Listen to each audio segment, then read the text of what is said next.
بسم الله الرحمن الرحيم الحمد لله رب العالمين والصلاة والسلام على أشرف الأنبياء والمرسلين وعلى آله وصحبه أجمعين اللهم صل وسلم على سيدنا محمد وعلى آل سيدنا محمد حسبنا الله ونعم الوكيل نعم المولى ونعم النصير ولا حول ولا قوة إلا بالله العلي العظيم إلى حضرة النبي المصطفى رسول الله صلى الله عليه وآله وسلم كافة الأنبياء والمرسلين والملائكة المقربين والكروبين ثم الأنبياء والأولياء والشهداء الصالحين والعلماء العاملين والأئمة الراشدين ثم إلى آبائنا وأمهاتنا وأجدادنا وجداتنا وأساتذتنا ومشايخنا ومشايخهم للمتأذون وخصوصا إلى المصنف هذا الكتاب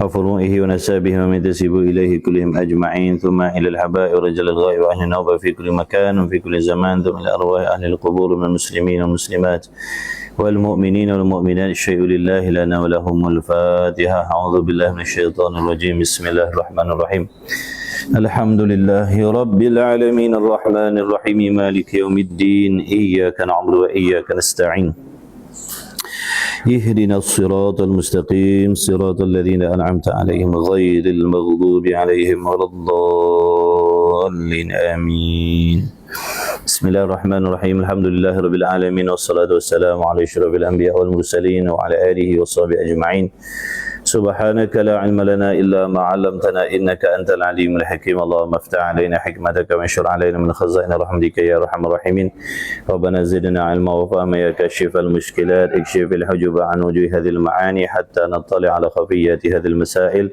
واحفظنا من الخطأ والضلال فأنت موفق كل أمر وأنت علام الغيوب برحمتك يا أرحم الراحمين وهب لنا يا وهاب علما وحكمة وللرزق يا رزاق كلنا مسهلا بالخير فافتح لنا بالهدى وبالعلم كلنا يا عليم فضلا اللهم علمنا ما جهلنا وذكرنا ما نسينا اللهم اجعل أعمالنا خالصة لوجهك الكريم وصلى الله على سيدنا محمد وعلى آله وصحبه وبارك وسلم الحمد لله رب العالمين آمين يا رب العالمين أما بعد السلام عليكم ورحمة الله وبركاته Kau minum Tak mahu cik minum dulu Tuang minyak sekejap. Bismillah.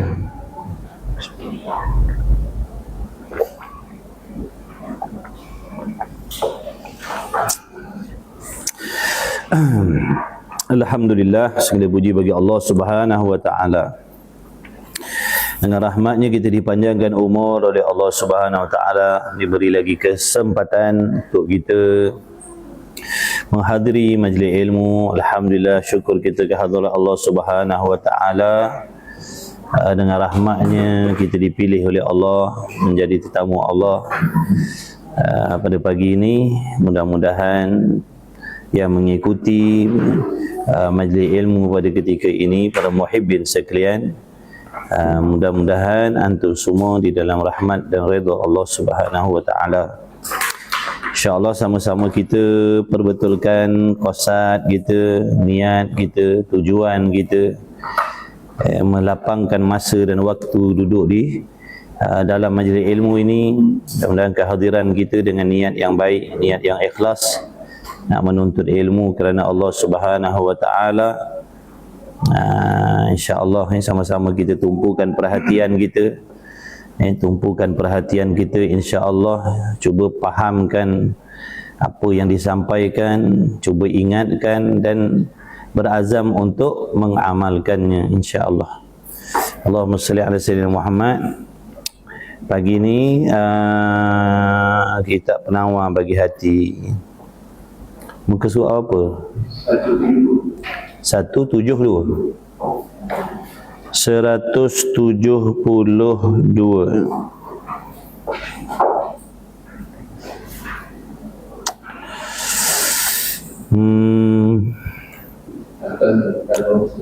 Atas tu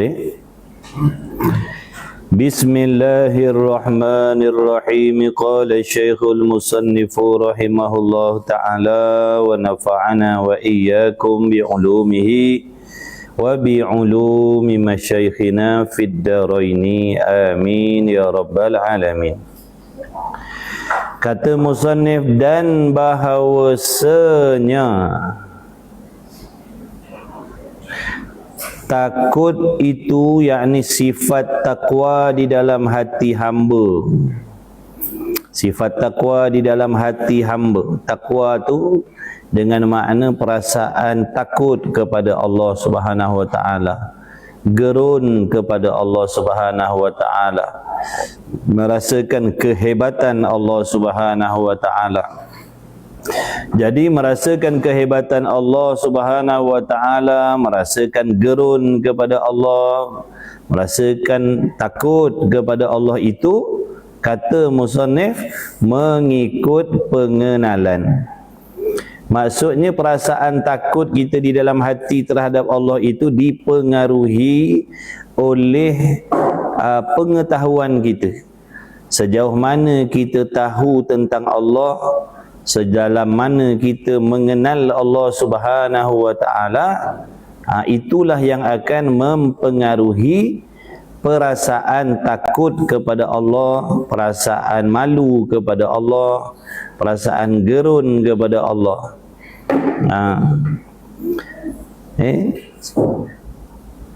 Dan bahawasanya takut yakni takwa, yakni perasaan takut di dalam hati hamba, takut kepada Allah, gerun kepada Allah, malu kepada Allah, merasakan kehebatan Allah itu mengikut pengenalan.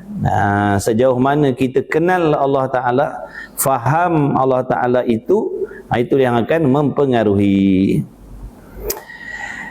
Barang siapa banyak pengenalannya, jadi barang siapa di kalangan hamba Allah ni yang banyak pengenalan ni, yang dalam pengetahuannya tentang Allah Subhanahu wa taala, nescaya banyak takutnya.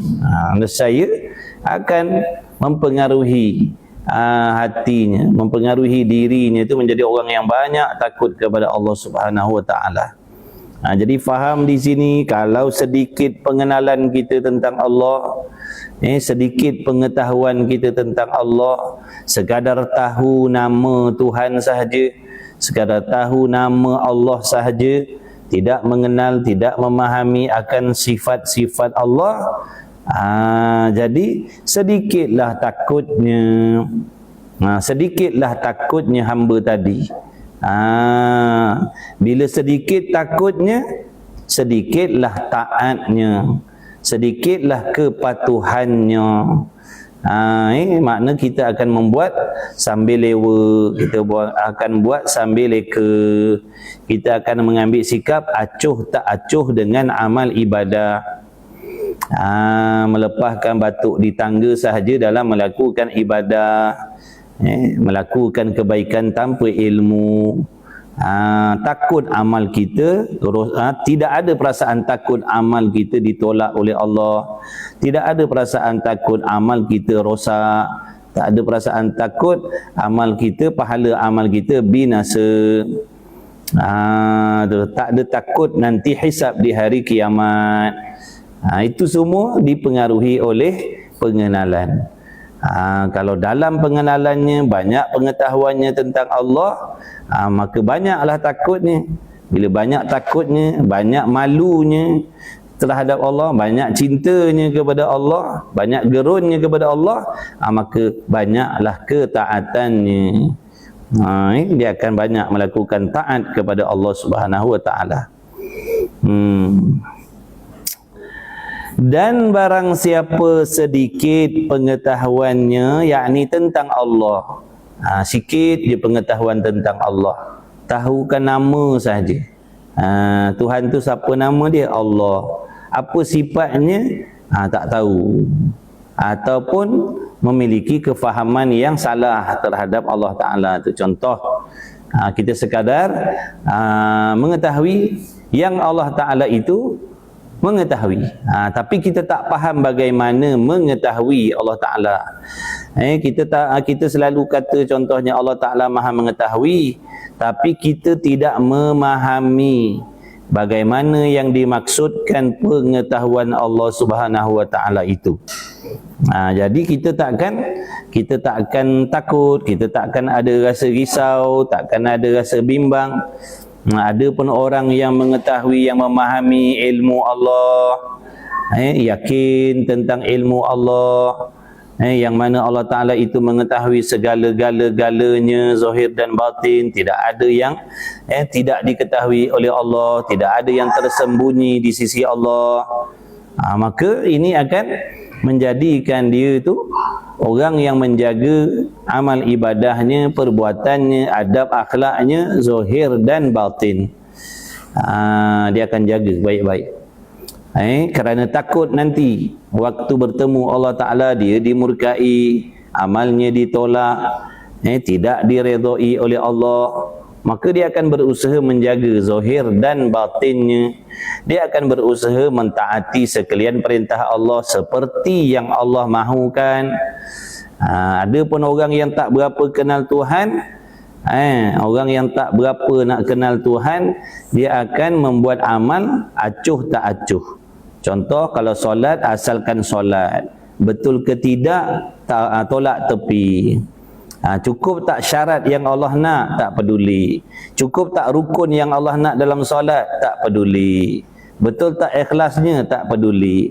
Betul tak akidahnya, tak peduli. Asalkan buat. Asalkan buat. Sebab apa tu? Tak ada rasa takut kepada Allah. Orang kalau takut kepada Allah, dia akan berusaha melakukan kebaikan seperti yang diperintahkan oleh Allah Ta'ala. Kita bukan sekadar disuruh oleh Allah solat, bahkan solat yang disuruh oleh Allah tu wajiblah menempati segala syarat-syarat dan rukun-rukunnya yang zahir dan yang batin. Mesti lengkap, bukan sekadar solat. Dia akan pastikan solatnya seperti yang Allah nak. Cukup syaratnya, menjauhi segala pantang larangnya, menjauhi daripada benda yang membatalkannya, mengurangkan kebajikannya dan macam-macam lagi. Dia akan bersungguh-sungguh, maksudnya dia akan bersungguh-sungguh memperbaiki amalnya. Dia akan bersungguh-sungguh membuat persiapan,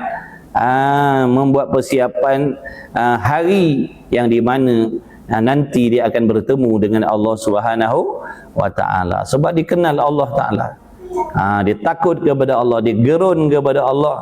Jadi dia akan selalu berfikir macam mana nanti sewaktu aku nak berhadapan dengan Allah, maknanya nak kembali kepada Allah, pasti aku akan disoal siasat oleh Allah dalam segala hal. Akan ditanya oleh Allah rezeki. Contohnya, daripada mana dapat rezeki, ke mana dibelanjakan rezeki itu, kenapa tak solat, kenapa tak tutup aurat, kenapa derhaka mak ayah, kenapa derhaka suami, kenapa kenapa berlaku zalim kepada isteri dan anak-anak, contohnya. Maka orang yang kenal Allah, yang takut, yang gerun, sekarang dia akan berusaha bersungguh-sungguh membuat persiapan yang terbaik. Sekarang ni dia akan pastikan dirinya tu, dia akan uruskan dah dirinya, zahirnya dan batinnya, buat persiapan sebelum bertemu Allah Subhanahu Wa Ta'ala. Itu semua tu dipengaruhi oleh takwa dalam hati, takut dalam hati. Kalau tak ada takut, kalau tak ada takut, tak ada risau, tak ada bimbang tentang Allah, terhadap Allah, kita akan mengambil sikap acuh tak acuh je lah. Tak adalah kita nak buat persiapan sangat. Tak adalah kita nak indahkan apa yang Allah nak tu. Kita buat tak tahu je. Kita akan bersibuk dengan hawa nafsu kita, mengikut keinginan hawa nafsu kita, memperhambakan diri kepada hawa nafsu kita, berseronok sepanjang masa, berseronok sepanjang masa, berhibur sepanjang masa, memburu kesenangan, kekayaan, keselesaan sepanjang masa. Ada pun yang Allah perintahkan, kita tak peduli langsung. Sebab apa? Tak ada takut kepada Allah. Tak ada risau, tak ada takut. Na'udzubillah min zalik. Orang yang takut kepada Allah, dia akan usaha. Dia tahu yang mana dia akan dipersoalkan oleh Allah. Maka dia takut silap, maka dia belajar. Dia takut tersilap, maka dia menuntut ilmu. Dia nak memastikan sama ada ketaatannya, kepatuhannya, kebaikannya itu menempati SOP yang Allah nak ataupun tidak. Tu dia belajar. Dia belajar akidah sebab takut akidahnya rosak. Dia belajar fiqh, takut ada syarat rukun pantang larang dalam amalnya salah. Dia belajar tasawuf, untuk apa? Membuang segala penyakit-penyakit hati yang dimurkai Allah. Dia akan belajar. Dia usaha buang dengki dia usaha buang hasad dia usaha buang sangka jahatnya, dendamnya, takaburnya, dengkinya dan macam-macam tu dia usaha buang. Sebab apa? Takut nanti sewaktu bertemu Allah Subhanahu wa taala. Dia takut Allah tahu dalam hatinya ada benda yang tak baik. Maka dia buang cepat-cepat. Dia kawal hatinya, dia jaga hatinya, dia pantau hatinya. Dia takut Allah tahu ada benda yang tak baik dalam hatinya. Maka dia akan jaga hati dia akan bersihkan hati, dia akan hiaskan hatinya dengan sifat yang disukai, diredai oleh Allah Subhanahu wa taala. Zahir dia pun dia jaga. Dia akan menjaga tingkah lakunya daripada membuat benda yang dibenci oleh Allah, dimurkai oleh Allah. Jadi orang yang takut, sebenar-benar takut kepada Allah, dia akan menjaga zahir dan batinnya. Dia akan jaga zahirnya, batinnya. Dia akan pastikan dua-dua ni taat patuh kepada Allah seperti yang Allah kehendak. Kerana ini bersabda Nabi sallallahu alaihi wa alihi wasallam, ana akhwafukum lillahi ta'ala. Aku, kata Nabi sallallahu alaihi wasallam, lebih takut akan Allah Ta'ala daripada kamu. Nabi sallallahu alaihi wasallam mengatakan, bersabda, aku ni terlebih takut kepada Allah nak berbandingkan kamu kita umat lah. Tu Nabi tu yang terpaling takut. Dialah contoh, bagindalah contoh, bagindalah tauladan, orang yang paling takut kepada Allah Subhanahu wa taala. Nabi kita Muhammad sallallahu alaihi wasallam adalah orang ataupun hamba yang paling takut kepada Allah Subhanahu wa taala nak banding dengan makhluk yang lain. Tapi cuba tengok akhlak Rasulullah sallallahu alaihi wasallam. Meskipun dia Rasul, dia orang yang paling takut kepada Allah Subhanahu wa taala, tapi cuba tengok akhlaknya. Akhlaknya, tingkah lakunya, adab sopannya. Tu dia tak sombong. Rasul tak sombong. Rasul tu tak sombong orangnya. Padahal dia orang yang paling takut kepada Allah. Kita baru mengaji sikit sombong dah. Orang bagi salam tak nak jawab dah. Orang biasa-biasa bagi salam tak nak jawab dah. Palingkan muka dah. Layan tak layan je. Sebab apa? Sebab kita dah mengaji. Konon-konon kita ni warak sangat. Konon-konon kita ni takwa sangat. Konon-konon kita ni lah orang yang terpaling takut kepada Allah. Kitalah yang paling sufinya. Kitalah yang paling kitalah yang paling tasawufnya. Tengok tu contoh yang terpaling sufi, yang terpaling tasawuf, yang terpaling takut kepada Allah, tak ada sombong pun dengan orang lain. Kita baru berzikir 10 kali, baru mengaji sikit-sikit, dah sombong. Tu. Dah orang biasa-biasa bagi salam, tak nak jawab dah. Kalau bersembang pun layan tak layan je. Sebab apa? Bersembang dengan orang tak mengaji. Kita orang mengaji.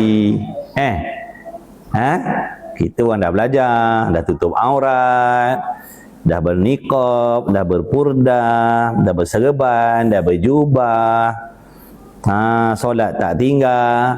Jadi sembang dengan orang lain lebih kurang je lah. Kalau dengan set-set belajar agama, barulah seronok gitu. Meraikan, ta'zim.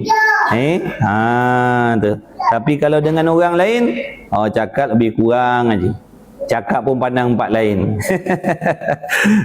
Cakap pun pandang empat lain. Sebab apa? Aku orang mulia, orang belajar, orang mengaji. Nabi sallallahu alaihi wasallam dah. Padahal baginda yang terpaling takut kepada Allah, yang terpaling takut, yang terpaling jaga, yang terpaling wara', yang terpaling menjaga zahir dan batinnya.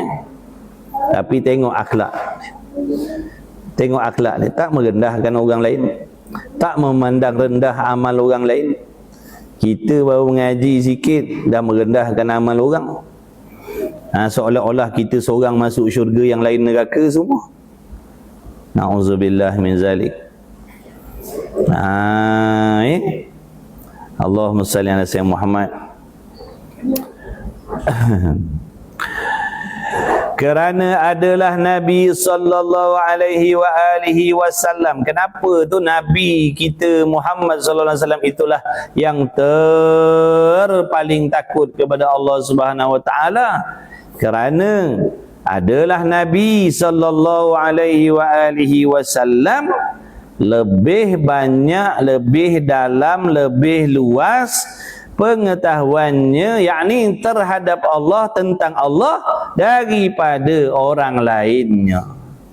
Siapa yang paling mengenal Allah? Rasulullah sallallahu alaihi wasallam. Sebab itulah dia yang terpaling takut. Faham tak? Kerana perasaan takut terhadap Allah itu dipengaruhi oleh sedalam mana, seluas mana, sebanyak mana pengetahuan seseorang itu kepada Allah. Banyak pengetahuannya, dalam pengetahuannya, maka banyaklah takutnya, banyaklah harapnya kepada Allah, banyaklah cintanya kepada Allah, banyaklah kasihnya kepada Allah, banyaklah malunya kepada Allah. Itu semua dipengaruhi oleh pengenalan.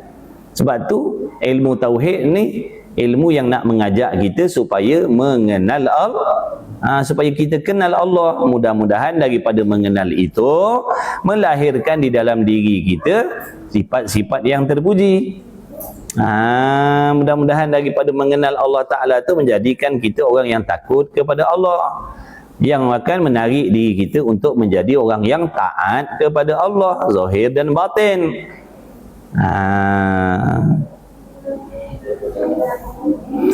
Mustahil kita boleh takut tanpa kenal. Mustahil boleh takut tanpa kenal, cinta tanpa kenal, malu tanpa kenal. Itu mustahil. Mustahil kita nak ada perasaan cinta kepada sesuatu yang kita tak kenal, cuma tahu nama. Macam mana kita nak ada rasa seronok dengan sesuatu yang kita hanya tahu nama sahaja, sifatnya kita tak tahu. Jadi mustahil lah pada adatnya. Mustahil pada adatnya nak jatuh cinta, nak malu dengan sesuatu yang kita tak kenal sifat dia, hanya tahu nama sahaja. Mustahil. Yang timbul perasaan malu, segan, takut, risau, bimbang, sebab apa? Kenal. Kenal si Polan tu, orang dia macam mana. Segan nak jumpa lah.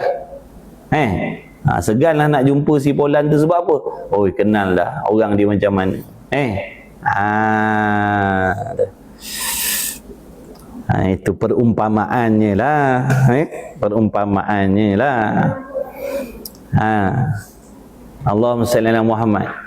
Jadi contoh, kalau macam kita tak mengenal ibu bapa, tak kenal ibu bapa kita, sebab tu kita biadab dengan ibu bapa.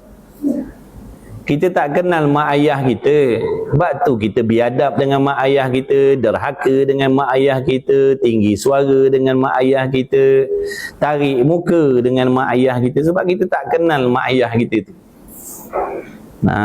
Kita tak kenal ibu bapa tu apa sebenarnya. Mak ayah tu apa sebenarnya. Kita tak kenal. Pengetahuan kita cetek tentang mak ayah. Sebab tu kita tak ada hormat dengan mak ayah kita. Tak ada rasa segan dengan mak ayah kita. Begitulah juga tak kenal yang namanya suami tu apa suami. Suami tu apa suami. Kita tak kenal suami tu apa sebenarnya. Yang Allah Ta'ala letakkan, orang panggil, Allah letakkan jawatannya sebagai suami. Apa tu suami? Kita tak kenal. Sebab tu banyak isteri yang derhaka pada suami. Dia tak kenal suami. Dia tak faham suami tu apa. Sebab tu dia buat ambil sikap acuh tak acuh je dengan suami dia. Dia tak ada nak mentakzimkan, nak memuliakan suami dia. Tak ada nak membesarkan suami dia. Tak ada hormat pada suami dia. Dia ambil sikap acuh tak acuh je dengan suami dia. Sebab apa? Dia tak kenal. Kalau dia kenal, dia takkan jadi macam tu. Takkan begitu sikapnya, takkan begitu layanan dia. Kalau dia kenal. Sebab tak kenal jadi begitu. Allahumma salli ala sayyidina Muhammad.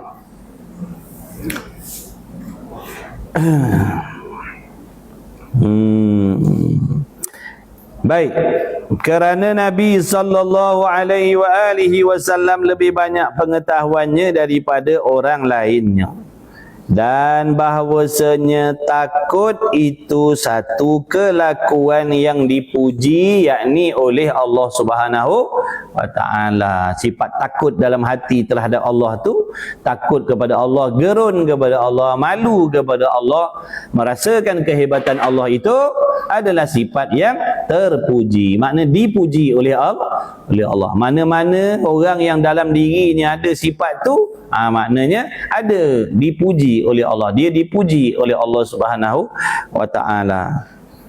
Dipuji oleh Allah Subhanahu wa Ta'ala. Sifat takut kepada Allah tu, itu sifat terpuji.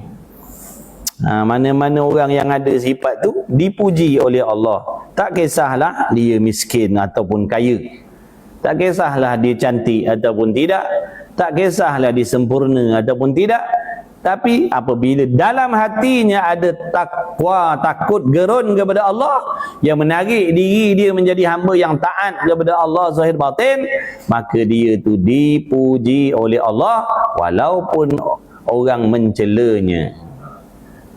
Walaupun manusia mencela, walaupun manusia cela dia, walaupun manusia hina dia, walaupun manusia perlekeh persendakan dia, dia tetap dimuliakan oleh Allah. Dia tetap mulia sisi Allah. Dia tetap mulia sisi Allah. Walaupun ramai orang mencela dia, menghina dia, menyingkirkan dia, tapi dek kerana dalam hatinya tu ada sifat takut kepada Allah, dia dimuliakan oleh Allah, dipuji oleh Allah. Allah puji dia. Allah puji dia sebagai hamba yang baik. Allah puji dia sebagai hamba yang baik. Sebab apa? Dalam hatinya ada takwa, takut kepada Allah. Macam mana kita nak tahu dalam hati kita ada takut kepada Allah ataupun tidak? Tengok zahir kita. Tengok anggota zahir kita ni ikut syariat ke tak ikut syariat. Zahir kita ikut syariat ke tak ikut syariat.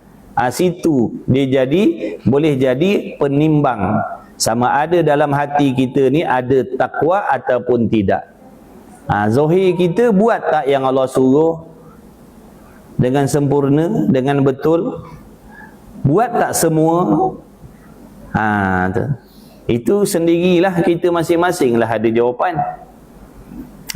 Kitalah yang paling tahu tentang diri kita sendiri.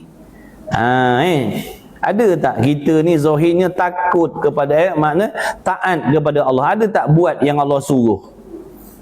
Yang kalau buat semua ke buat separuh? Lepas tu buat tu dengan ilmu ke dengan nafsu? Kalau setakat buat, semua boleh buat. Orang kafir pun buat baik, orang kafir pun banyak buat kebajikan. Jadi kita ni sifat orang yang takut kepada Allah, dia kalau buat baik, dia buat taat, dia akan buat dengan ilmu. Sebab Allah suruh buat dengan ilmu, supaya tidak salah, supaya tidak silap. Lepas tu Allah suruh buat semua, meninggalkan semua yang dilarang oleh Allah. Kita je tengok kita tinggalkan semua tak apa yang Allah larang, atau kita cuma tinggalkan 1-2 perkara yang Allah larang sahaja? Banyak lagi perkara yang Allah larang yang kita buat hari-hari. Fikirlah sendiri, jangan tanya orang. Orang tak tahu dosa kita, orang tak tahu jahat kita, orang tak tahu maksiat kita. Kita sendiri yang tahu, cuma nak mengaku ataupun tidak. Kalau dalam hati ada sombong, kita takkan mengaku. Walaupun kita sedar kita buat silap, walaupun kita tahu kita buat tu benda yang menyalahi perintah Allah, tetap kita takkan mengaku. Itu kalau sombong. Tapi kalau orang dalam hatinya ada tawaduk, merendah diri, dia akan terima, dia akan akui salah dia. Mana aku buat ni salah. Sebab apa? Allah suruh buat lain, aku buat lain. Allah larang benda ni tapi aku buat, mana aku salah. Tu orang rendah diri. Kalau orang sombong, dia tahu Allah suruh A, dia buat B, tetap dia nak katakan dia betul juga. Tetap nak mengaku tetap nak mengaku betul. Itulah jahatnya nafsu. Tak nak mengakui, tak nak terima kebenaran. Terang-terang kita buat benda yang Allah larang, tetap mengaku kita betul. Tetap kita mengaku kita betul, tetap mengaku kita baik. Padahal Allah suruh buat, kita tak buat. Allah larang, kita buat, tetap nak mengaku baik juga. Itu sombong. Na'udzubillah.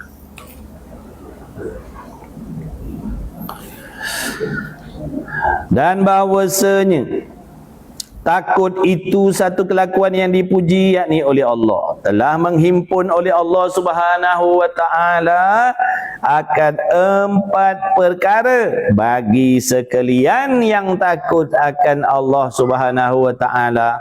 Ini antara kelebihan. Kalau dalam kitab lain dia sebut banyak lagi. Ini antara kelebihan yang mana Allah Subhanahu wa ta'ala memberi kepada orang-orang hamba-hamba yang memiliki ketakwaan. Tu mana-mana orang yang dalam hatinya ada ketakwaan, ini antara perkara yang dia dapat. Yang pertama mana? Petunjuk daripada Allah. Dia akan mendapat petunjuk yang akan menyelamatkan dia dunia dan akhirat. Dia akan dapat hidayah, petunjuk. Bila dia takut kepada Allah, orang yang takut kepada Allah pasti dalam hatinya ada rendah diri. Pasti orang yang takut pasti rendah diri. Orang sombong ni orang yang tak takut kepada Allah. Orang yang tak takut kepada Allah dia akan sombong. Orang yang takut pasti rendah diri. Dia pasti rendah diri. Kalau dia takut pasti dia rendah diri. Dia tak boleh jadi orang yang merendah diri melainkan dia tu takut kepada Allah.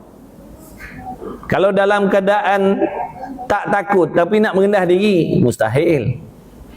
Mustahil. Orang yang tawaduk merendah diri ni adalah sebab apa? Dalam hatinya takut kepada Allah. Dia ada takut.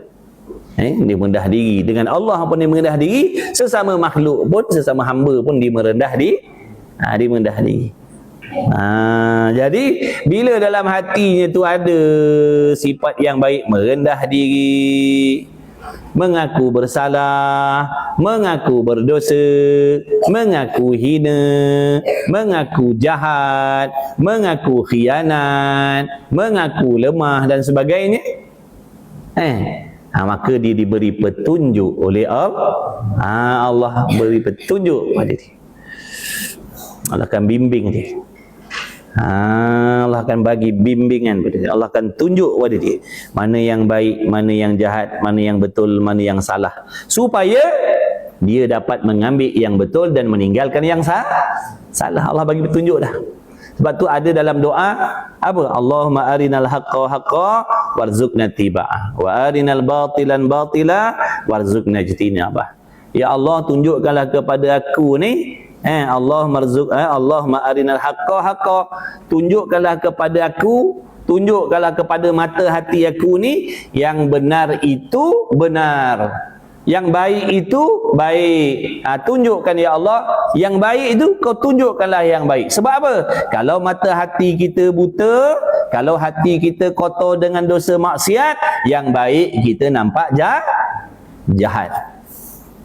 Yang baik kita akan nampak jahat. Orang taat kepada Allah kita hina. Orang jaga pakaian kita hina. Sebab apa? Pada kita benda tu tak elok. Faham tak? Orang tu jaga pakaian dia, orang tu taat pada suami dia, kita kata bodoh. Kita kata apa punya bodoh perempuan ni, sampai macam tu sekali nak taat dengan suami dia. Sebab apa? Buta mata hati. Benda mulia dia nampak salah, benda baik dia nampak salah. Sebab tu minta doa, tunjukkanlah yang benar tu benar. Biar aku nampak ya Allah yang benar tu, kau tunjukkanlah benar. Sebab kalau Allah Ta'ala menutup mata hati kita daripada kebenaran, kita tak akan nampak kebaikan. Kita tak akan nampak kebaikan. Kita tak akan nampak kebaikan. Walaupun mata zahir kita menyaksikan kebaikan, tapi tetap hati kita mengatakan benda tu tak baik. Sebab apa? Dibutakan mata hatinya oleh Allah. Bila kita dah nampak benda tu jahat, agak-agak ada tak impian nak buat? Ada tak? Takkan ada.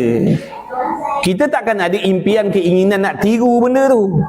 Kita takkan ada impian dan keinginan nak buat benda tu, nak usaha ke situ. Sebab apa? Pada pandangan kita benda tu tak bagus, padahal hakikatnya benda tu mulia. Faham ke? Faham ke loading? Jangan tidur, jangan khoyak. Tumpukan perhatian. Tumpukan perhatian. Rakam. Dan usaha ingatkan, usaha fahamkan, usaha ingatkan, dan cuba amalkan. Mudah-mudahan diberi taufik oleh Allah Subhanahu wa ta'ala. Orang taat kepada Allah, orang nak ikut hukum Allah, kita kata jahat. Nampak tak? Buta mata dia jadi terbalik. Orang nak ikut syariat Allah, nak mengamalkan Islam dalam gaya hidup dia, kita kata bodoh. Kita kata bodoh. Sebab apa? Buta. Mata hatinya dah dibutakan oleh Allah. Na'udzubillah min zalik. Jadi adakah kita nak buat?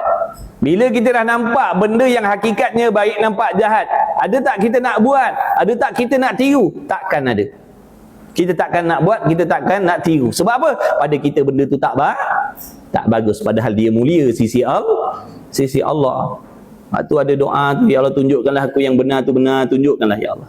Sebab kalau kau sembunyikan, kalau kau butakan mata hati aku ni, orang sembahyang pun aku akan kata jahat. Orang belajar agama pun aku akan kata jahat. Orang nak ikut syariat pun aku akan kata jahat. Kalau kau butakan mata hati aku. Wa arinal batilan batila. Allahumma arinal haqqa haqqa warzuqna tiba'ah. Makna ya Allah, bila kau dah tunjukkan kepada aku yang benar tu benar, yang betul tu betul, tak cukup dengan tu ya Allah, berilah aku taufik untuk mengamalkannya. Bagi aku taufik, tolong aku untuk aku buat benda yang baik tu ya Allah. Bukan sekadar kau paparkan, bukan sekadar kau tunjukkan, tapi kau bagilah taufik kepada aku supaya aku boleh buat benda tu. Dulu aku tak nampak, dulu aku nampak benda tu keji, dulu aku nampak benda tu jahat, hakikatnya benda tu baik. Hari ini aku dah nampak dah, hari ini aku dah tahu benda tu baik, benda tu bagus, benda tu mulia, menguntungkan dunia dan akhirat aku. Maka berilah taufik kepada aku untuk aku melaksanakan, tiru buat benda tu, supaya aku dapat kemuliaan dunia akhirat, supaya aku selamat dunia akhirat. Lepas tu kau tunjukkanlah kejahatan tu jahat. Mana-mana benda yang tak baik, yang jahat, yang merugikan akhirat, tunjukkan ya Allah. Sebab apa? Kita ni kadang-kadang benda yang merugikan kita di sisi Allah, kita kata benda ni bagus. Tak belajar agama tu bagus, tak semayang tu bagus, tak ikut syariat ni bagus, hidup bebas tanpa sempadan ni bagus. Pun samalah cerita dia, sebab mata hatinya dah dibutakan oleh Allah. Maka minta, ya Allah, tunjukkanlah aku yang jahat tu jahat, tunjukkan benda tu jahat. Lepas tu warzuqna jatinabah, maksudnya kau bagilah aku ni pertolongan, taufik untuk aku tinggalkan benda tu, untuk aku jauhkan benda tu. Sebab kalau kita tak nampak yang jahat tu jahat, sebaliknya kita nampak yang keji, yang jahat tu baik, kita akan buat. Betul tak? Kita nampak mengumpat tu bagus, sebab tu kita payah nak meninggalkan mengumpat. Pada kita mengumpat tu bagus, menceritakan aib orang tu bagus, mencari rahsia orang tu bagus, mencela menghina orang tu bagus, bersangka jahat tu bagus, jadi pendendam tu bagus. Sebab tu kita amalkan benda ni setiap hari, sebab pada kita bagus kot jadi pendendam, puas hati. Bagus kot kalau sangka jahat, bagus kot kalau berdengki. Sebab tu kita buat benda ni hari-hari, sebab tu kita ulang benda ni, sebab tu payah kita nak tinggalkan, sebab pada kita benda tu baik, bagus. Tapi bila orang yang dah dapat petunjuk daripada Allah tadi, dia akan nampak, oh, benda ni akan mencelakakan aku, inilah yang akan menyebabkan aku celaka nanti di hari kiamat. Dia dah nampak jahat, inilah benda yang menyebabkan amal aku rosak, amal aku binasa, inilah yang menyebabkan aku dibenci oleh Allah walaupun aku solat. Dia nampak benda-benda tu dah jahat dah. Tapi tak cukup dengan nampak yang jahat tu jahat, minta Allah beri taufik supaya kita boleh tinggalkan benda tu, jauhkan benda tu. Mana jauhkan mengumpat, tinggalkan berdengki, tinggalkan berdendam. Kalau tak sekadar nampak je lah, tapi nak buat tak dapat. Faham tak? Tu dia. Jadi orang yang takwa, dia akan dapat benda tu, insya-Allah. Kalau dalam hatinya dia takut kepada Allah, dia akan dapat benda tu, dia akan dapat petunjuk daripada Allah. Itu satu. Yang kedua, orang yang takut kepada Allah akan mendapat rahmat. Apa maksud rahmat? Belas kasihan. Mana Allah kasihan kepada dia. Bila Allah kasihan, Allah tolong tak? Kita kalau ada orang kawan-kawan yang baik hati, dia kasihan dengan kita, dia tolong tak? Dia tolong. Pasti dia tolong, dia orang baik. Dahlah dia baik, dia kasihan pula dengan kita, pasti kita ditolong. Itu orang, ini Tuhan, tak sama. Allah tu maha pengasih, maha penyayang, maha pemurah, maha berkuasa, maha mengerti, maha memahami. Bila dia kasihan belas kepada hambanya, pasti dia akan tolong, dia tak akan tinggalkan hamba dia. Betul tak? Dia akan ditolong, Allah akan tolong dia, Allah akan selamatkan dia, Allah akan selamatkan dia. Lebih-lebih lagi di hari kiamat, Allah akan selamatkan dia.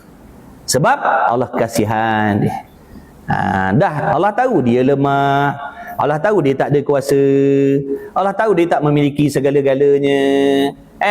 Nak berpindah ke alam barzah tu, nak menempuhi alam akhirat, nak menempuhi alam kiamat dalam keadaan serba-serbi kelemahan.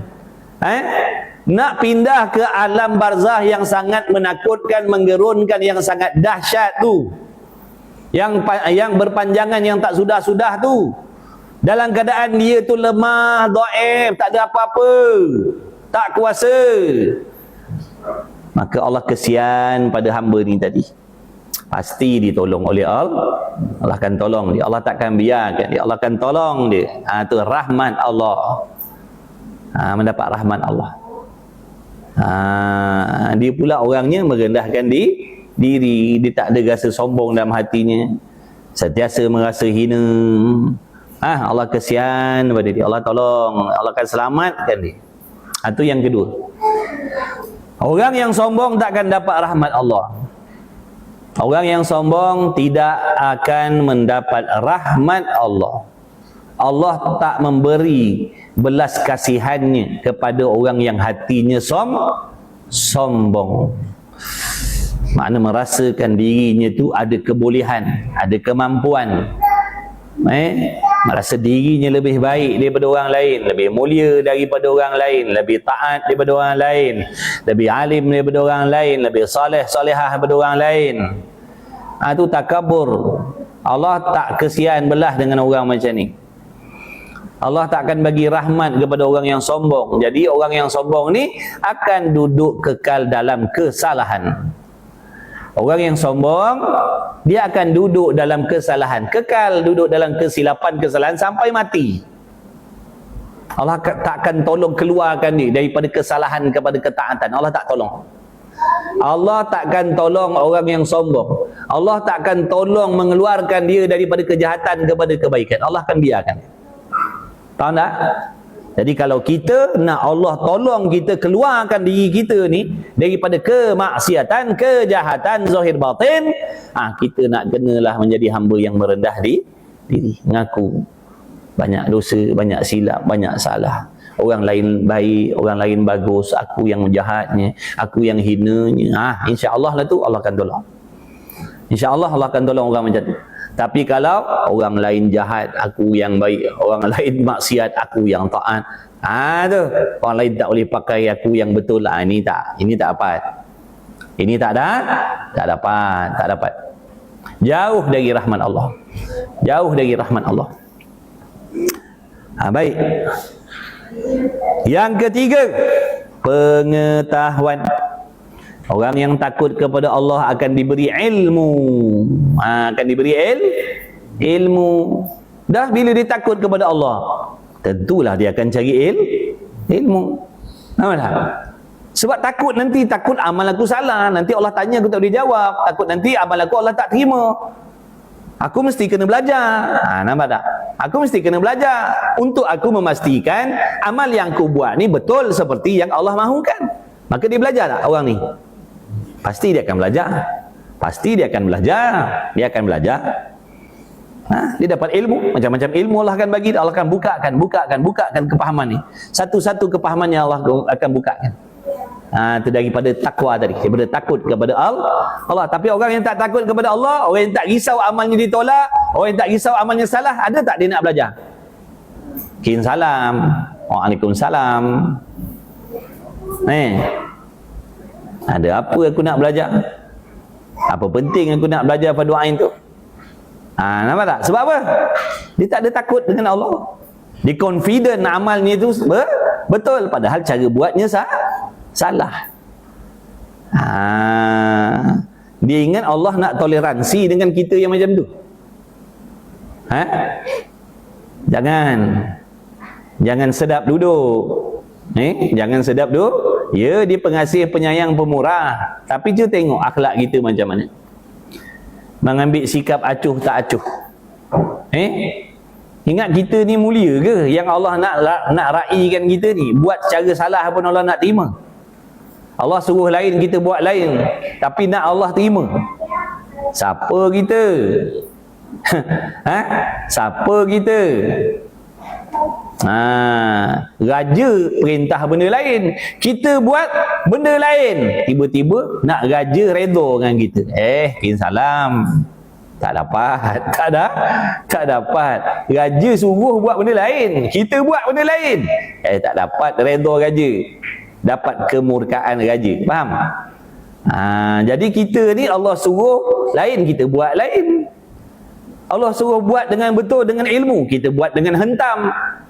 Tiba-tiba nak Allah terima pula. Tak dapat.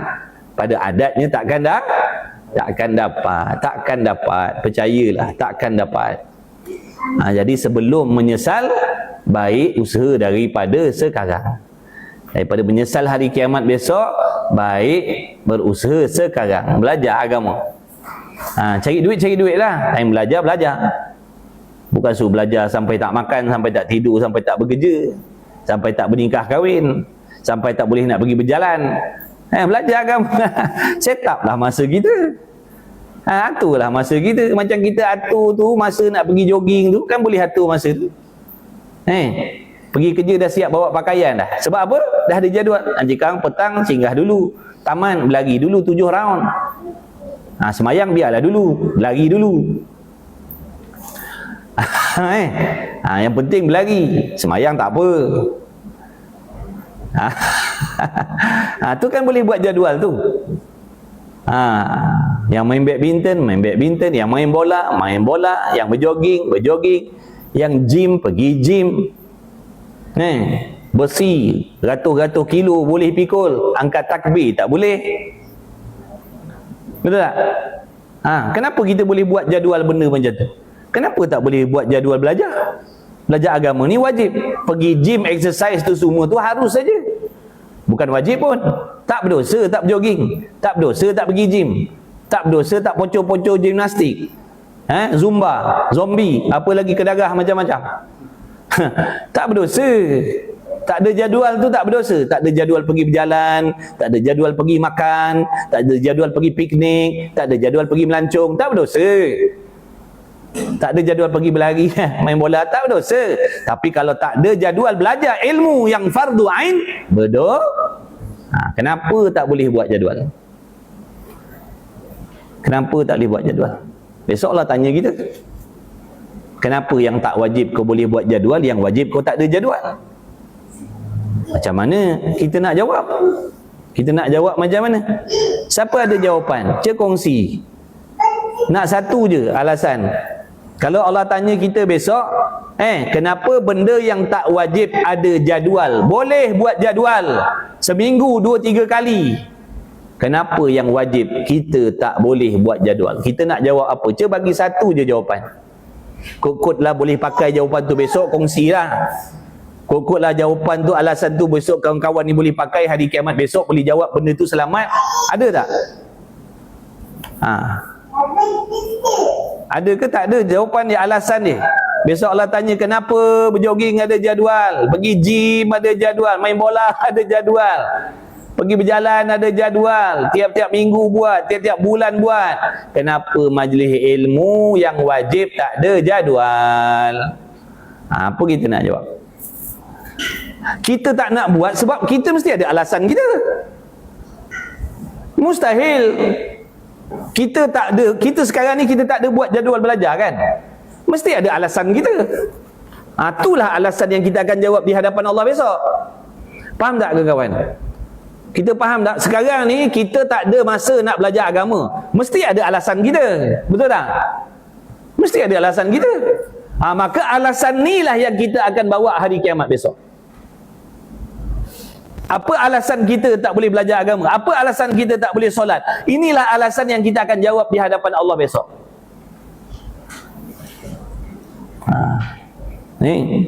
Dah kalau kita tahu tak ada alasan, kenapa nak teruskan? Kalau kita dah tahu jawapan kita ni takkan diterima oleh Allah, kenapa nak teruskan? Kenapa nak teruskan? Bila lagi nak buat jadual? Bila lagi nak mula belajar? Esok lusa kita mati dah. Bila lagi? Bila lagi? Buatlah jadual. Dapat seminggu 3 kali, jadilah permulaan. Ingat yang kita boleh berlari, boleh berjoging, main bola tu semua nikmat Allah yang kawan-kawan. Tu semua nikmat Allah yang bagi kawan-kawan. Yang kita boleh pergi berjalan, boleh pergi makan, boleh berseronok. Itu Allah yang tolong, Allah yang bagi. Apa balasan kita? Patut tak kita buat macam ni? Patut tak? Layak tak kita buat macam tu? Tak layak kan? Tak patut kan? Tu. Mari kita muhasabah diri kita kawan-kawan. Mari kita muhasabah diri kita. Patut ke aku buat macam ni? Aku nak semua Allah tolong, Allah bantu. Nak berjalan Allah tolong, nak berseronok Allah tolong. Nak berjoging, nak bersukan Allah tolong, Allah bantu, bagi taufik, bagi tenaga. Tapi Allah suruh belajar, aku buat tak peduli. Allah suruh semayang, aku buat tak peduli. Patut tak kawan-kawan? Kawan-kawan, patut tak? Makan Allah bagi ni, nak suap ni, gerak tangan ke mulut ni Allah tolong ni. Ni kunyah ni Allah tolong ni kunyah makanan. Lidah kita ni membolak-balikkan makanan dalam mulut ni, Allah tolong tu. Bukan pandai-pandai tak, bukan tenaga kita, faham tak? Lepas tu tak cukup tu, Allah bagi pula nikmat rasa. Kalau sedap, rasa sedap. Kalau masin, rasa masin. Kalau pahit, rasa pahit. Minuman pula rasa sedap. Tu semua daripada Allah. Patut tak kita tak peduli apa yang Allah suruh? Fikirlah sendiri. Kita kata kita waras, kita kata kita pandai, kita kata kita cerdik. Orang kata kita bodoh, kita marah. Maknanya kita mengaku kita pandai. Dah kalau pandai, cuba fikir, patut tak kita buat macam tu dengan Allah? Patut tak? Yang kita mengaku pandai tadi, yang tak nak orang bodoh-bodohkan kita tu, maknanya kita pandai. Kita merasa kita pandai, kita merasa kita bijak. Cuba fikir, tindakan kita macam tu terhadap Allah betul ke salah? Elok ke tidak? Patut ke tidak buat macam tu? Berapa puluh tahun dah kita buat macam tu? Berapa puluh tahun Allah kita buat macam tu? Tak pedulikan apa yang Allah perintahkan. Tapi hari-hari minta, ya Allah bagi sihat, Allah bagi. Ya Allah bagi kaya, Allah bagi. Ya Allah murahkan rezeki, Allah bagi. Nak bini, Allah bagi. Nak laki, Allah bagi. Nak kereta, nak rumah, Allah bagi. Allah kata semayanglah, buat tak peduli. Allah kata belajarlah agama, buat tak peduli. Lepas tu minta lagi, ya Allah, ya Allah. Kalau kita lah, kalau Allah tu kalau Allah tu sifatnya macam kita, macam makhluk, dah lama kita ni kena tendang dah. Dah lama kena tendang dah. Tapi dek kerana dia tu Maha Pengasih Pemurah, sebab tu kita lawan dia hari-hari pun, dia tetap bagi nikmat hari-hari. Hari-hari lawan, hari-hari tak peduli, hari-hari dia bagi makan juga. Perasan tak kawan-kawan? Mari kita fikir sekejap. Ni kalian yang duduk, yang kita duduk bekerja sekarang ni, bekerja dan sebagainya, siapa tolong ni bagi nikmat ni? Siapa yang menentukan kita bekerja ni? Dapat rezeki bagian. Bukankah tu semua yang Allah tentukan untuk kita? Dah patut ke kita balas macam ni? Ini ke tanda terima kasih kepada Allah yang bagi kita macam-macam? Kita pergi kerja, anak bini kita tu di rumah tu selamat, siapa yang jaga tu? Kita tinggalkan rumah tangga kita, anak bini kita duduk dalam rumah tu selamat tu, siapa jaga tu? Allah yang jaga. Suami kita tu keluar pergi bekerja macam-macam, balik selamat, siapa yang jaga tu? Allah yang jaga. Tak? Lepas tu buat tak peduli. Allah suruh sembahyang buat tak peduli. Allah suruh belajar agama buat tak peduli. Lepas tu Allah bagi makan, bagi macam-macam. Patut tak kawan? Tak patut kan? Yang sudah-sudah merendahkan diri kepada Allah, ngaku, ya Allah banyaknya salah aku, banyaknya dosa aku, ampunkanlah aku. Jangan risau, dia Maha Pengampun. Jangan risau, dia Maha Pengampun. Jangan risau, Maha Pengasih, Maha Penyayang, Maha Pengampun, Maha Mengerti. Mari kita kembali kepada Allah, betulkan diri kita sikit-sikit. Bukan suruh tukar 360, faham tak? Sikit-sikit lah. Dulu tak belajar, sekarang dah mula nak belajar. Alhamdulillah lah tu, dah adalah perubahan. Dulu benci majlis ilmu, sekarang dah nak belajar agama. Alhamdulillah lah. Dulu nampak diri betul, sekarang baru nampak banyak salah. Alhamdulillah lah. Dulu berasa betul, sekarang dah rasa banyak dosa. Betul dah tu, Alhamdulillah. Alhamdulillah. Yang risaunya tak ada rasa berdosa, tak ada rasa bersalah. Padahal buat salah hari-hari, buat dosa hari-hari. Itu yang kita tak mahu. Tapi kalau sekarang ni dah nampak salah, dah berasa berdosa, Alhamdulillah. InsyaAllah dia akan ada langkah seterusnya, insyaAllah. Tapi usahalah. Usaha lagi, mana belajar. Jangan tinggal majlis ilmu. Satu hari 1 jam pun tak apa dah lah. Lepas tu bekerja dah, ikutlah. Lepas belajar agama, nak bekerja, nak pergi makan ke, nak berjoging, ikutlah. Jogging sampai pengsan ke, ikutlah. Nak berlari ke depan ke, lari ke belakang ke, ikutlah. Asalkan mengaji agama, belajar agama, jangan tinggal agama ni. Belajar agama ni bukan nanti baik dah. Baik tak baik, Allah suruh belajar. Macam mana kita nak ubah kepada yang lebih baik kalau kita tak ada ilmu? Macam mana kita nak ubah diri kita kepada yang lebih baik dengan tak ada ilmu? Macam mana? Sebab tu kalau kita nak berhijrah tanpa ilmu, penghijrahan kita tu sesat. Penghijrahan kita akan salah, penghijrahan kita akan sesat. Walaupun pada mata kasar tengok orang tengok kita dah jadi baik, sebenarnya kita sesat sebenarnya. Belajarlah. Bukan mati pun. Belajar hari ni bukan mati hari ni. Bukan kawan-kawan kalau belajar jadi miskin. dah. Belajar. Kita mengajak bukan makna kita baik dah. Sama je kita ni. Ada dosa, ada salah, ada silap, ada aib. Cuma Allah tutup. Tapi ni tanggungjawab agama, saling berpesan. Bukan nanti jadi malaikat baru nak pesan. Mana maunya. Mana boleh jadi malaikat.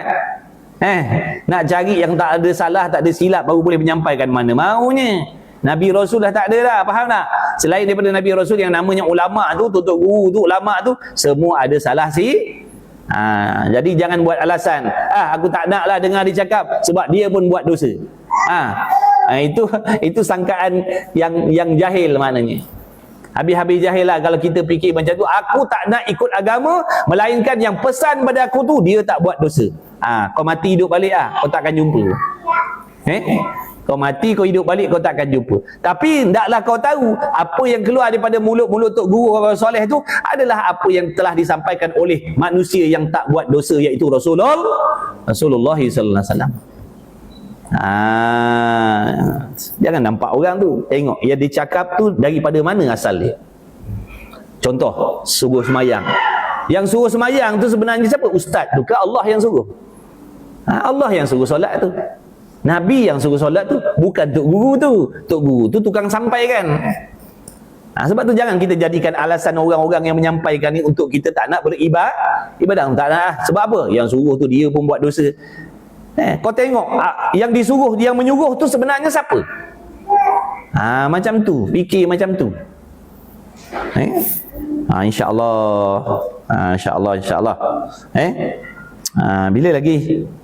InsyaAllah Allah akan bagi rahmat, Allah akan bagi barakah pada hidup kita, insyaAllah. Belajarlah, tua muda, kaya miskin belajar, lawa tidak, cantik tidak, lawa belajar agama. Nanti Allah akan bagi penasihat. Dalam hati kita ni akan ada penasihat. Malaikat mulhim yang Allah Ta'ala utuskan dalam hati-hati kita ni akan menunjuk kita, mengajak kita kepada kebaikan. Ditunjuk, dia akan tegur kita. Kalau buat silap dia akan tegur. Itu ilmu bermanfaat. Belajar, insya-Allah. Yang keempat, redha daripadanya oleh Allah Ta'ala. Orang yang takwa ni Allah redha kepadanya. Mana redha ni seronok lah, mudah bahasa kita. Raja kita sekarang ni, dia hantar utusan dia, tiba-tiba kaum polis datang, datang sini. Kata, ada apa ni? Saya nak bawa utusan raja. Dia kata, raja seronok dengan awak. Macam seronok tak? Datang polis escort, ingatkan apa benda? Kata, sabar tuan-tuan, sabar. Ni saya bawa utusan daripada raja ni, daripada sultan ni. Utusan daripada raja. Better nak mengatakan bahawanya better, seronok, suka, setuju, gembira, sayang, kasih kepada Polan bin Polan yang ada di sini. Macam mana perasaan ni? Raja sayang aku. Raja. Ini bukan raja dunia ni. Yang redha ni Allah. Raja segala raja, yang maha kuasa, yang hidup tak binasa. Nampak tak? Dia redha. Pemilik langit bumi ni, pencipta syurga neraka ni, pencipta dunia akhirat tu, redha kepada mana-mana hamba yang takut kepada Allah. Subhanallah. Kalau raja dunia pun redha dengan kita, senang dah hidup kita. Senang dah hidup kita kalau raja. Tak payah raja lah, jutawan lah, ambil jutawan lah. Ambil jutawan redha dengan kita, senang hidup kita. Betul? Kita tak nak, dia bagi. Kita tolak, dia paksa ambil. Ini Allah, bukan jutawan. Redha pada orang yang takut kepada Allah. Wallahu a'lam. Jadi ni bukan surau, ni bukan masjid, ni bengkel kereta. Dah habis masa mengaji, nak repair kereta pula, turun enjin, korek blok, semua macam-macam. Bawah bengkel kereta, atas bengkel orang. Yang dekat-dekat Melaka, mainlah singgah sini. Setiap hari Isnin kita dekat sini pukul 9.30 boleh datang, percuma saja. Aircon macam family store, macam Maidin. Aircon dia macam aircon Maidin. Kursi ada, kitab disiapkan, percuma lagi. Air ada air kat bawah. Sarapan ada. Tak nak juga, tak tahu dah. Terbuka. Jadi masuk grup ambil jadual. Masuk grup ambil jadual belajar. Bismillahirrahmanirrahim. Alhamdulillah wassalatu wassalamu ala Rasulillah. Allahumma rabbana fa'na bima 'allamtana. Rabbana 'allimna alladhi yanfa'una. Rabbana faqih ahlana wa qarabat lana fi dinina ma'al kulli unsa wa dzakar. Ya Allah ya mujib ya hadir la yaghib. Tawassalna ilaika bil habib iqdi hajatil qarib. Ya Allah ya mujib ya hadir la yaghib. Tawassalna ilaika bil habib iqdi hajatil qarib. Ya Allah ya mujib ya hadir la yaghib. Tawassalna ilaika bil habib iqdi hajatil qarib bi rahmatika ya arhamar rahimin wa bi jahi Rasulillah sallallahu alaihi wasallam. Subhana rabbika rabbil izzati amma yasifun wa salamun alal mursalin walhamdulillahi rabbil alamin. Qabbalallahu minni wa minkum minna wa minkum taqabbal ya karim. Admin buka beg kuning jap 5 minit. Admin tolong buka beg kuning jap. Kawan-kawan boleh dapatkan kitab ni, masuk dalam grup boleh dapatkan kitab ni. Letak sekali kitab-kitab yang kita baca letakkan kitab-kitab yang kita baca. Terima kasih Jumpa lagi insya-Allah minggu depan. InsyaAllah. Buka beg kuning. Siapa yang belum ada kitab boleh dapatkan kitab dalam beg kuning tu. Yang ada lah, yang tak ada kemampuan relax dulu. Masuk grup dulu. Terima kasih Encik Jazakallah khair. Doa saya Encik Ala-ala comelnya ni. Siapa nama ni? Ya? Isyal. Mesti ni nak baca doa sikit. Bismillahirrahmanirrahim. Allahumma salli ala Muhammad wa ala Allahumma faqih fid din wa alim ta'wil. Allahumma faqih fid din wa alim ta'wil. Allahumma faqih fid din wa alim ta'wil bi rahmatika ya Allah wa bi jahi Rasulillah. InsyaAllah belajar rajin-rajin, okey? Belajar rajin-rajin. Allahumma salli ala Muhammad. Ini kena pegang buku tangan ni, ramai-ramai ni. Kat sini. Bismillahirrahmanirrahim. Allahumma salli ala Muhammad wa ala ali Muhammad. Allahumma faqih fid din wa alim ta'wil. Allahumma faqih fid din wa alim ta'wil. Allahumma faqih fid din wa alim. Insya-Allah jadi anak soleh, solehah. Jazakallah khair. Masih jumpa lagi minggu depan.